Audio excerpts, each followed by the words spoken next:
कांद्यासोबत खोडून घ्यायची म्हणतो जेणेकरून कसा मसाला अबे हो आहे की नाही.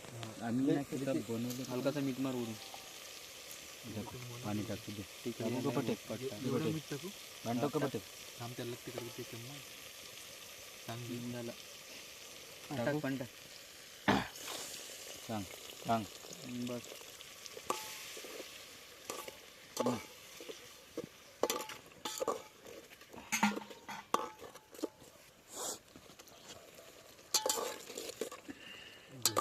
गोरली झाला हे मोवाली जैसरीची बघत्या त्या मासोबत झोपत्या इकडे तर त्याच्यामध्ये गोटा केव्हा का नाही जात का 200 रुपये खंडवाले मग हो नदीकडे होतो का नाही असाच खंड होतो म्हणून बे लवडे पाय बे ह्या बी तिच्या भागीदार होतं बे खंडवण्यामध्ये वरची वाली चुपत होता.